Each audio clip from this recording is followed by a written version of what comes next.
امبارح ما جيتي ولا بتحكي انه امي وبدي طل عليها. لك حماك عندي عزيمة للبنات والأسرة والكل وأنا جد روح لعندك.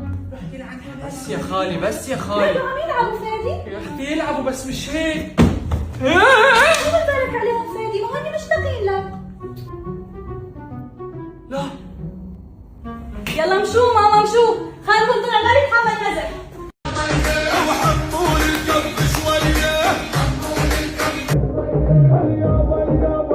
أكيد بما إني ضيف عنده فهو تارك لي آخر قطعة لحتى يثبت لي معنى الصداقة بالتضحية.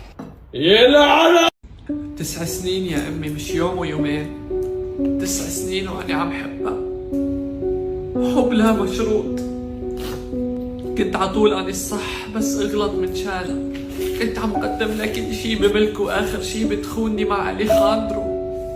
ليش؟ لأن اسمه أليخاندرو. شو برأيك فيني أعمل هلأ؟ طفيتوا تحت الطنجرة؟ شو كنت تحكي معي كنت؟ ما سمعتك، عيد.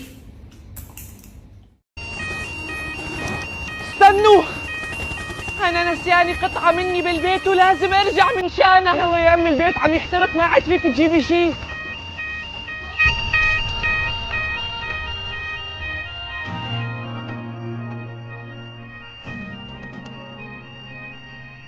يلا هيك تمام، صار فينا نفل.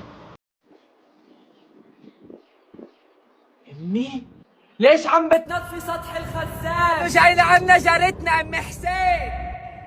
يا اهلا وسهلا بام حسين. ولك يا اختي ما عم بفيق ما عم بفيق، ذبحني بموضوع النوم هذا. ها فا يا امي مع مين عم تحكي؟ مع شات جي بي تي. بسيطة، هلا بتقول لك انه النوم مفيد. عن جد؟ الله يعينك عليه، يا ريت يصير مثل ابن خالته بس. امي ليش عم بتنظفي فوق الخزانة؟ لانه جاي لعنا جارتنا ام حسين. يا اهلا وسهلا بام حسين. طمنا ابو فادي، ان شاء الله ما تعذبت بالسجن. السجن للرجال يا أم فادي. ألا هيك طالعوك؟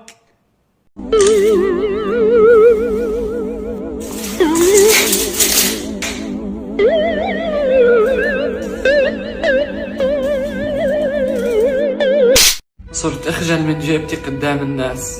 الفقر والقهر عم ياكل فيني من جوا. كل يوم عم فيق على نفس الغصة ونفس الهم. عمري عم بيروح قدامي وأنا عم استنى باص الشغل. لا تزعل، سوي لنا شاي. فادي أنا مضطر أمشي. لا يا زلمه لوين؟ والله عندي موعد مع دكتور ما الأسنان بيتأجل معك، والله مبسوط فيك. وأنا مبسوط فيك بس مستحيل يتأجل. طيب يلا مش مشكلة، ارجع تعال بس لما يصح. أكيد إذا قدرت رح أرجع أجي